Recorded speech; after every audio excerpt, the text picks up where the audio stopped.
Welcome to SSC met जी। 2014 में एक लहर आई थी और उस लहर में सभी लोगों ने सोचा था कि ये लहर अपने साथ अच्छे दिन बहा कर लाएगी और साथ में बुरे दिन को लेकर वापस चली जाएगी।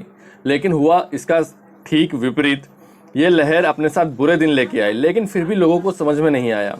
और उसके बाद 2019 के बाद चौकीदार को फिर से गद्दी पर सत्ता पर बैठा दिया गया। और 2019 के बाद चौकीदार ने जो किया, 2019 लोकसभा इलेक्शन के पहले उसकी भनक तक लोगों को नहीं लगने दी। 2019 लोकसभा में फिर से सत्ता पर आने के बाद किया क्या, दम पे दम पर प्राइवेटाइजेशन।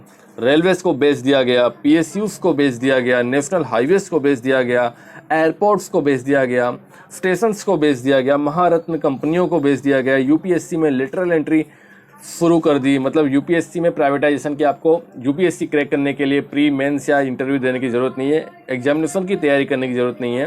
डायरेक्ट जो बड़ी बड़ी कंपनियां या जो बड़े बड़े लोग हैं जिनके बारे में किसी को नहीं पता, उनको डायरेक्ट एंट्री दे दी जाएगी। उत्तर प्रदेश गवर्नमेंट में संविदा सिस्टम लाने की कोशिश की गई, जो ऑलरेडी गुजरात में लागू है पिछले 10 सालों से।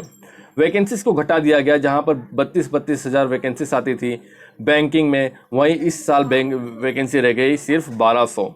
एसएससी में जहां 16,000 वैकेंसीज आती थी वो घट के रह गई है 8,000, और उसमें भी वेटिंग लिस्ट ना होने की वजह से वह वेटिंग लिस्ट मात्र और मात्र एसएससीजीएल की बात करें 3 से 4 हज़ार होती है, इससे ज़्यादा नहीं होती है।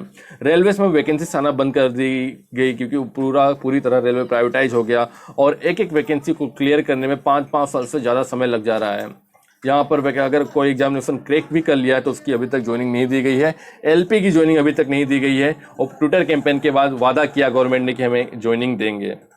आप देख रहे हैं कि हाल फिलहाल पिछले 2-3 दिनों में क्या हुआ। बिना किसी डिबेट के, बिना अपोजिशन के लोकसभा में कितने सारे बिल को पारित कर दिया गया।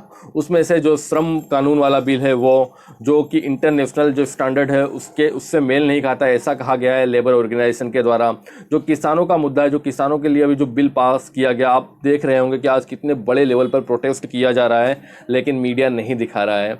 इतने बड़े लेवल पर जो ये इलेक्शन का मुद्दा होने के बावजूद भी इस तरह की मतलब तानाशाही चल रही है देश में कि एक बार लोगों की सुनी भी नहीं जा रही है, अपनी मन मर्जी से चीज़ें की जा रही हैं। विपक्ष में मतलब लोकसभा में विपक्ष के ना होने के बावजूद भी बिलों को पारित किया जा रहा है। ऐसा भारत के इतिहास में पहली बार हुआ है कि इतने कम समय में इतने ज़्यादा बिलों को बिना किसी डिबेट के पारित कर दिया गया है। और अभी हाल ही में एक और बिल पारित किया गया जिसमें यह कहा गया कि फॉरेन जितने भी एनजीओस हैं वो फॉरेन फंडिंग नहीं ले सकते हैं।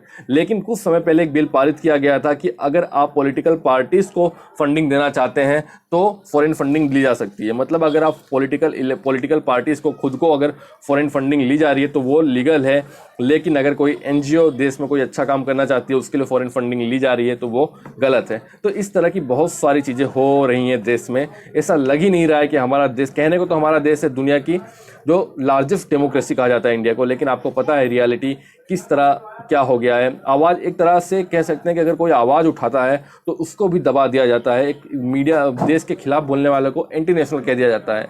और वही सारी चीज़ें हो रही हैं गवर्नमेंट जॉब एस्पायरेंट्स के साथ। क्या आपको नहीं समझ में आता कि ये जो आपके साथ गलत चीज़ें हो रही हैं, चाहे किसी भी गवर्नमेंट जॉब की तैयारी कर रहे हो, खास करके एसएससी के बारे में बात अभी करूँगा, ये सारी की सारी चीज़ें आपको नहीं लगता इसमें पॉलिटिक्स इन्वॉल्व है? आपको नहीं लगता ये सोची समझी साजिश के द्वारा किया जा रहा है?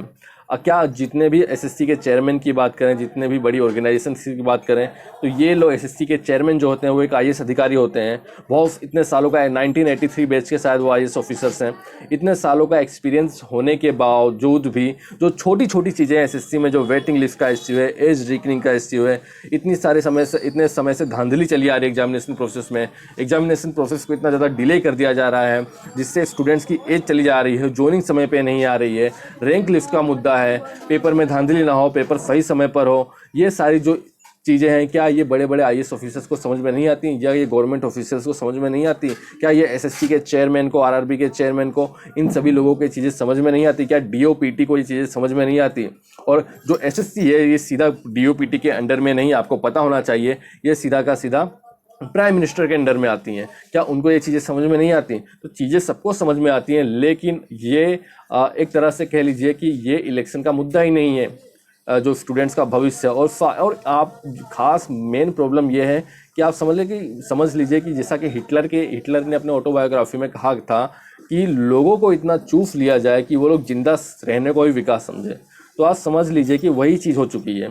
स्टूडेंट्स को इतना चूस लिया गया है कि पता नहीं वो किस चीज़ को विकास समझ रहा है, किस चीज़ को मतलब ऐसा तो मुझे लग नहीं रहा कि गवर्नमेंट जॉब की तैयारी कर रहा हो, कोई स्टूडेंट्स कॉम्पिटिटिव एग्जामिनेशन की तैयारी कर रहा हो और उसके साथ कुछ अच्छा हो रहा है। तो पता नहीं वो किस चीज़ को विकास समझ रहा है कि वो इन सभी जो इनजस्टिस हो रहा है उसके खिलाफ वो आवाज़ ही नहीं उठा रहा है। अभी भी लोग देखता हूँ मैं कमेंट में कि लोग पॉलिटिकल पार्टियों में उलझे हुए हैं, लोग जात पात पे उलझे हुए हैं।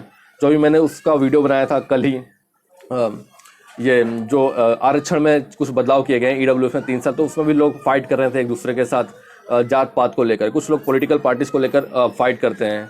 तो ये सारी चीज़ें जानबूझ के स्टूडेंट्स के माइंड को डाइवर्ट कर दिया गया है। तो लेकिन आपको पता होगा कि जो हमारा मुद्दा चल रहा था रिफॉर्म लाने का, जितने भी गवर्नमेंट जो खास करके एसएससी में, तो अगर हम अभी तक की हमारी जर्नी पर ध्यान दें तो हमें मिला क्या है? हमें अभी तक कुछ भी नहीं मिला है। हमने सबसे पहले प्रोटेस्ट किस लिए किया थी कि एग्जामिनेशन की जो है वो जो रिजल्ट की डेट है सीजीएल की और एमटीएस की, उसको पब्लिश कर दिया है, उसको वो डेट जारी की जाए। तो एसएससी ने डेट जारी किया। दूसरा हमारा प्रोटेस्ट था इस चीज़ के बारे में कि नोटिफिकेशन की जो डेट है उसको जारी कर दी जाए, तो सीजीएल और सीएचएसएल, तो एसएससी ने उसको भी जारी कर दिया। फिर एक रैंक लिस्ट का लिए हमने मुद्दा उठाया था, रैंक लिस्ट के लिए कि रैंक लिस्ट का मतलब रिजल्ट के साथ रैंक लिस्ट जारी कर दिया है, तो एसएससी ने इस पर अभी कुछ भी नहीं किया। मतलब ये है रिफॉर्म। हम जिस रिफॉर्म के लिए लड़ाई कर रहे हैं तो वो ये है रिफॉर्म। ये दोनों रिफॉर्म नहीं थे, ये दोनों तो हम ट्विटर कैंपेन नहीं भी चलाते तभी आज ना ये कल ये चीज़ें होना ही था। लेकिन जो हमारी मेन फैक्ट थी रिफॉर्म के लिए कि रैंक लिस्ट, उसमें दूसरा आता है वेटिंग लिस्ट। अभी तक तो इसके लिए हमने आवाज़ उठाई नहीं है, फ्यूचर में उठाएंगे। और अभी जो सबसे बड़ा मुद्दा है अभी एज रीकनिंग को लेकर, क्योंकि अगर ये सबसे बड़ा मुद्दा है कि बहुत सारे स्टूडेंट्स अप्लाई ही नहीं कर पाएंगे। तो ये जो जितने भी चीज़ें हो रही हैं, ये जो अभी तक जितना प्रोटेस्ट चल रहा है उसमें हमारा जो हमारी प्रोटेस्ट की आत्मा थी, जो मेन सिद्धांत था, वो तो अभी आया ही नहीं है। तो इन सभी चीज़ों को मद्देनज़र, जैसा हमारा स्टार्टिंग में प्रोटेस्ट हुआ था ऑल इंडिया एक था, लेकिन अभी आपको पता है कि स्टूडेंट्स डिवाइड हो चुके हैं। रेलवे वाले स्टूडेंट्स उनकी डेट लेके भाग चुके हैं।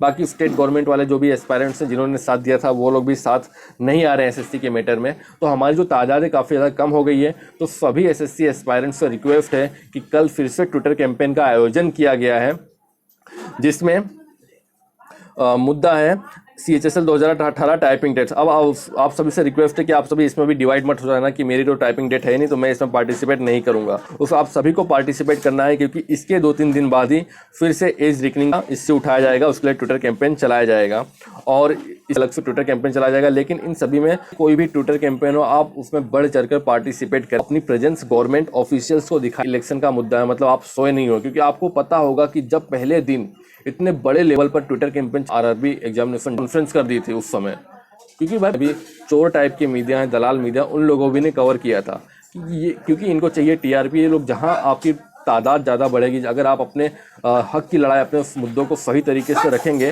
तो इन लोगों का गवर्नमेंट को झुकना ही पड़ेगा। ट्विटर बहुत बड़ी चीज़ है, ये इंटरनेशनल लेवल पर मुद्दा हाईलाइट हो जाता है।